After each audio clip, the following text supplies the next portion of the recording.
నమస్కారం అండి. ఈరోజు గౌరవనీయ మన ఎన్టీఆర్ కమిషనర్ పోలీస్ కమిషనర్ గారు శ్రీ రాజశేఖర్ బాబు ఐపీఎస్ గారి ఆదేశాల ప్రకారంగా ఈ ఒక ఛాలెంజ్ ఈగల్ ఛాలెంజ్ అనేది ఒకటి వదులుతున్నాము ప్రజలందరికీ. దీని ఉద్దేశం ఏంటంటే, మేము ఇప్పటి వరకు గత 3-4 నెలల నుంచి ప్రతి పోలీస్ స్టేషన్ లిమిట్స్లో ఉన్న గంజా స్మోకర్స్ని ఐడెంటిఫై చేసి టెస్టులు చేస్తున్నాము. ఆ టెస్టుల్లో భాగంగా ఇప్పటివరకు ఇబ్రహీంపట్నం మండలంలో సుమారుగా 1190 వరకు టెస్టులు చేయడం అయింది.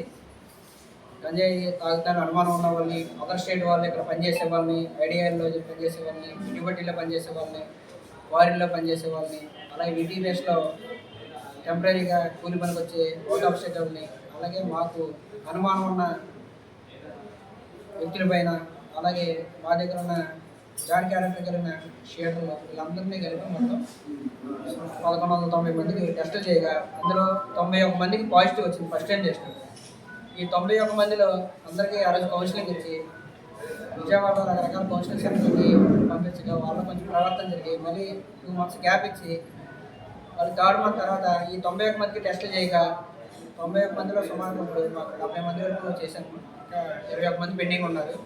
ఈ 70 మందిలో 23 మందికి పాజిటివ్ వచ్చింది. 43 మందికి 47 మందికి నెగిటివ్ వచ్చింది. అంటే ఈ కౌన్సిలింగ్ వల్ల, పోలీసు వారు తీసుకునే కౌన్సిలింగ్ వల్ల 47 మంది వాళ్ళ యొక్క గంజా యొక్క అలవాటు మార్చుకుని మంచి ప్రవర్తన కలిగినగా మారారు మా దగ్గర.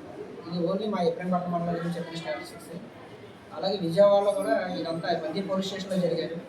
కాబట్టి మీ ప్రజలకి ఇప్పుడు చెప్పే ఛాలెంజ్ ఏంటంటే, మేము ఐడెంటిఫై చేసిన 91 మంది కాకుండా మీరు ఎవరైనా కొత్తగా ఈ పలానా వ్యక్తి గంజాయి తాగుతున్నాడు అని మీరైనా సమాచారం అందిస్తే 1972 కానీ 112 కానీ సమాచారం అందిస్తే వాళ్ళ యొక్క వివరాలు గోప్యతగా ఉంచి, అలాగే ఆ వ్యక్తి గంజాయి తాగుతున్నారా లేదని చెప్పి మేము తీసుకొచ్చి టెస్ట్ చేస్తాం. అది నిజంగా పాజిటివ్ అని వచ్చింది అనుకోండి, ఆయన చెప్పిన ఇన్ఫర్మేషన్ ప్రకారం ఆ చెప్పిన వ్యక్తికి రివార్డుగా 1500 రూపాయలు బహుమతి ప్రకటించడం జరుగుతుంది. ఈ 91 మంది కాకుండా ఇంకా ఎవరైనా ఉన్నారా అనేసి చెప్పిన వ్యక్తులకి